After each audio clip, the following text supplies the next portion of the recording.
Et si la petite fiole d'huile n'était pas ce qu'on nous a toujours raconté? Hanouka, une histoire de miracle caché dans le temple de Jérusalem? Ou alors l'histoire d'une identité qu'on refuse d'abandonner? Une question se pose. La fête de Hanouka, statistiquement, est la plus fêtée de toutes les fêtes juives. Encore plus que le jour du grand pardon, Yom Kippour. Il y a plus de gens qui vont allumer des bougies à Hanouka que de gens qui vont venir à la synagogue à Yom Kippour. On parle souvent du juif de Kippour. Vous savez, ce juif qui ne fait rien, mais qui viendra quand même à la synagogue à Yom Kippour. Je pense qu'il faudrait parler du juif de Hanouka. Celui qui ne viendra même pas à la synagogue à Yom Kippour, mais qui se laissera tenter par l'allumage d'une bougie. Qu'est-ce que ces bougies ont de si particulier? Est-ce qu'elles sont le souvenir d'un miracle d'une fiole d'huile il y a 2000 ans? Ou est-ce qu'elles sont la lumière d'une identité qui n'a jamais disparu? Le Talmud, dans le traité de Shabbat, pose cette question. Alors que les rabbins débattent de comment il faut allumer les bougies de Hanouka, où faut-il mettre la Hanoukia? À quelle hauteur? Combien de bougies? Le Talmud pose cette question très simple. Avant d'allumer les dites bougies, nous faisons une bénédiction, durant laquelle nous disons qu'il nous a sanctifiés par ses commandements et nous a ordonné d'allumer les bougies de Hanouka. Il s'agit donc d'une mitzvah, d'un ordre, d'un commandement. Et le Talmud de poser la question, mais enfin d'où ça vient? Qui nous a ordonné d'allumer les bougies de Hanouka? La réponse talmudique est extraordinaire, elle nous laisse sans voix. Les deux avis proposés, l'un par un rabbin qui s'appelait Rav Avouya, l'autre par un rabbin qui s'appelait Rav Nehemia, vont amener deux idées qui ont un point commun. Le premier dira, écoute, il y a un commandement dans la Bible de dire qu'il faut écouter les rabbins. Donc il y a forcément un rabbin qui a dit un jour ou l'autre d'allumer les bougies, écoute-le et allume les bougies. Mais oui, mais quel rabbin? Quand? À quelle époque?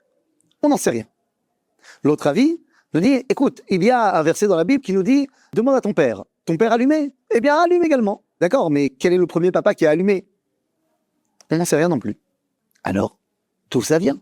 Quelle est l'origine de cette mitzvah, de cet acte juif le plus respecté de toute la liste? Pour trouver la solution, il faudra aller voir le livre des Antiquités des Juifs, de Flavius Joseph, où ce dernier nous explique que lors de la persécution grecque, qui n'a pas duré très longtemps, vous savez, les Grecs, c'est 180 ans de domination sur Israël, durant lesquels, l'écrasante majorité du temps, il s'agit d'une assimilation douce, gentille, on ne t'oblige à rien, on ne te contraint à rien et on ne t'enlève rien. On te propose, doucement, mais sûrement, de glisser vers l'hellénisme et de petit à petit abandonner ton identité. Tu te devras de devenir un grec de confession israélite. Toute ressemblance avec un certain événement de 1806 ne serait que purement fortuit et involontaire. Ou pas.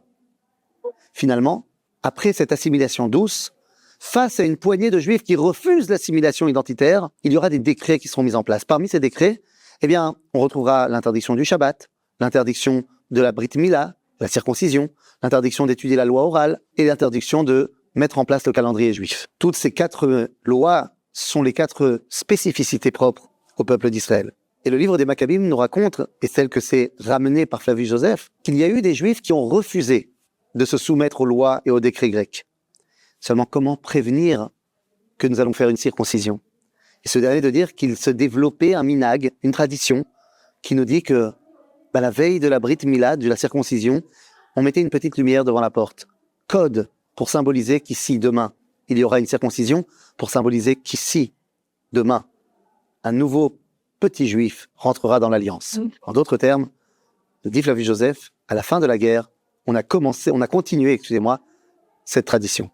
L'allumage des bougies de Hanouka n'est pas le souvenir de la petite fiole d'huile, mais c'est le souvenir du combat de l'identité. D'après la loi juive, nous devrons placer notre Hanoukia devant la porte pour qu'elle éclaire la mezouza, venant proclamer haut et fort, ici, il y a, envers et contre tout, une maison juive. 2000 ans d'assimilation culturelle n'ont pas enlevé notre identité. La fête de Hanouka, c'est la fête de l'identité. Je ne vais pas dire retrouvée, car elle n'a jamais été oubliée. Chag Sameach.